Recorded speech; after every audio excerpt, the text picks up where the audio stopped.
Okay.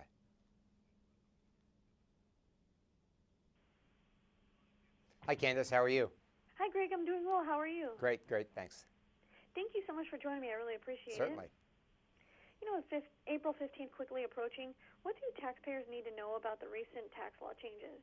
So, Candace, a lot of changes came through in the beginning of 2013 with the American Taxpayer Relief Act, or ATRA for short. And what that did was brought with it a lot of increased tax changes. So at different income levels, at a $200,000, $300,000, and a $400,000, all of those have different tax increases that occurred, different types of taxes that come into play.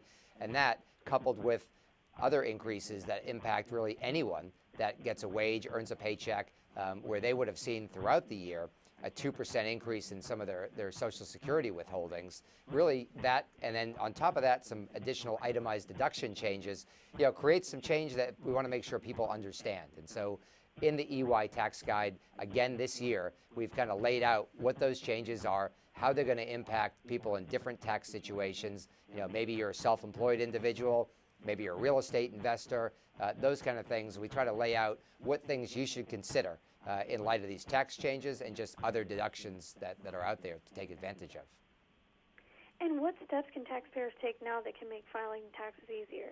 I think, really understanding your situation, try to seek out what kind of deductions are applicable to your situation. And so in the EY tax guide, one of the things we have is a list of the 50 most overlooked deductions. And so that can help someone to go through and kind of think about whether their situation lines up with some of those items. So for example, maybe they volunteer with a charity and they attend meetings at the charity. If they drive their car to there, they can actually deduct mileage associated with that as a charitable contributions. And if they buy any kind of supplies for those meetings, those supplies can be deductible as an out-of-pocket expense as well. Other items, perhaps they've won some money gambling, you can actually deduct items that you've lost gambling, again, against that income, so that will minimize the amount of income that you'll have. And how do taxpayers deal with green tax breaks and incentives, tax treatment of mutual funds, gift and estate tax planning?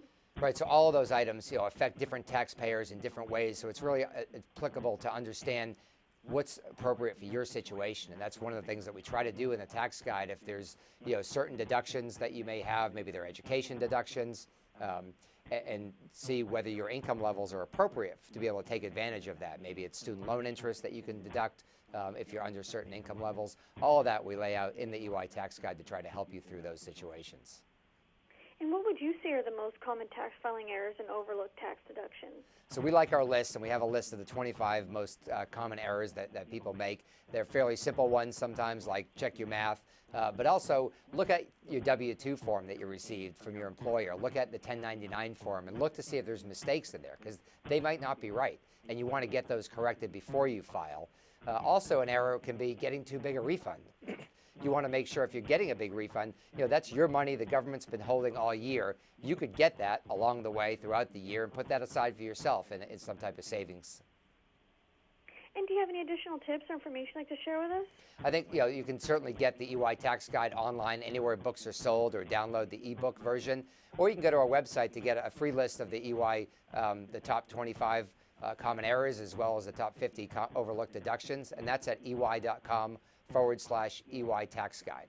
And also don't forget, April 15th is around the corner. You can extend the time when you file your tax return, but you can't extend when you pay. So if you're going to owe money, you need to have that calculated and paid in by April 15th, and then you can still extend when you actually send in your tax return or e-file it, but not when you pay.